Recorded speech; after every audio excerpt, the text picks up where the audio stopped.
দালাল তাকে প্রথম লিবিয়া নিয়ে যায়। একজন ইটালি পৌঁছেছে বৈধভাবে। আপনার ছেলেটাও গেল, বাড়ি গেল, আপনার সম্পদ গেল। অপরের ভালো দেখে যদি আপনি হিংসা করেন, আপনার জীবনও বিপন্ন হতে পারে।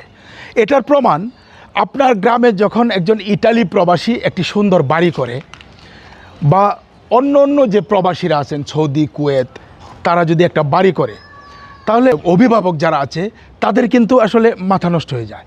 তারা হিংসায় একেবারে পেট ফুলে ওঠে এবং তারা বাড়িতে এসে বুদ্ধি করে, আমার ছেলেটাকেও আমি ইটালি পাঠাবো। কিভাবে পাঠাবো? দালালের সাথে কথা বলে। দালাল তাকে আশ্বাস দেয় টাকা দিতে হবে 22 থেকে 25 লাখ, ইটালি নিয়ে দিবে তার সন্তানকে। এবং কিভাবে নিয়ে দিবে? প্রথমে লিবিয়া, তারপর সাগর পথে অবৈধভাবে ইটালি। এই অভিভাবক যে বাড়ি দেখেছে ইটালির, ওই যে প্রবাসী তার সুন্দর বাড়ি, তার যে জৌলুস, ওই যে হিংসা, ওই হিংসা থেকে তার ভিতরে একটা লোভ জন্ম নেয়। সে তার জায়গা জমি বন্ধক রেখে তার সন্তানকে দালালের হাতে তুলে দেয় এবং দালাল তাকে প্রথম লিবিয়া নিয়ে যায়। লিবিয়া নিয়ে যাওয়ার পরে তাকে জিম্মি করে ওই দেশের যে স্থানীয় লোকজন এবং এই বাংলাদেশি লোকজন মিলে লিবিয়া থেকে হাত পা বেঁধে করে ভিডিও করে ছবি পাঠায়। পরে তার যে সর্বশেষ বাড়িটুকু সেটাও বিক্রি করে তারপর টাকা পাঠায় লিবিয়া, শুধুমাত্র ছেলেকে বাঁচানোর জন্যে। ইটালি যাওয়া তো হয়ই না।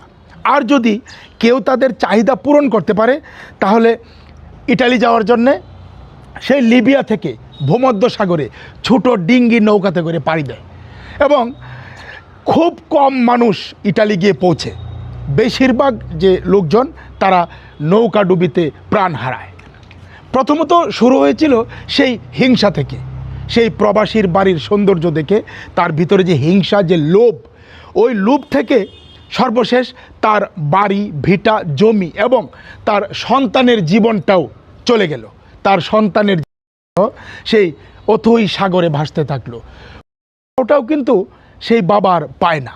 এই জন্যে আসলে হিংসা, লোভ, এই বিষয়টা আসলে থাকা উচিত না। একজন ইটালি পৌঁছেছে বৈধভাবে, সে বাড়ি ঘর করছে, জমি রাখছে বা একটু স্বাবলম্বী হচ্ছে, তার পরিবার ভালো দিন কাটছে। আপনি আপনার ছেলের জন্য অন্য কিছু দেখুন।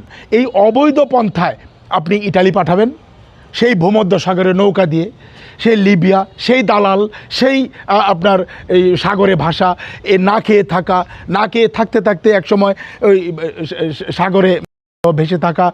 আপনার ছেলেটাও গেল, বাড়ি গেল, আপনার সম্পদ গেল। কেন? হিংসা। আপনার ওই হিংসা, লোভ, এই বিষয়টাকে সংযত করতে হবে। সবাই সব কিছুর জন্যে না। হয়তো এই লোক ইটালি গিয়েছে, সে প্রবাসে তার রিজিক আল্লাহ নির্ধারণ করেছিল। আপনি অন্যদিকে চেষ্টা করুন। আপনার সাধ্যমতো যদি অন্যদিকে চেষ্টা করেন, ওই লাইনেও মানুষ ভালো কিছু করবে, আপনার ছেলেও হয়তো ভালো কিছু করবে। কিন্তু আপনার প্রথম শুরুটাই হয়েছিল সেই ইটালি প্রবাসীর বাড়ি দেখে, ইটালি প্রবাসীর জৌলুস দেখে। হিংসা আপনি করবেন না। লোভ এবং হিংসা শুধু মানুষের সম্পদ নষ্ট হয় না, আপনার জীবনটাও কেড়ে নেয়। এই ছিল আসলে হিংসুটে মানুষের গল্প। থাকবেন আমাদের সঙ্গে। আমাদের গল্প চ্যানেলটি অবশ্যই সাবস্ক্রাইব করবেন।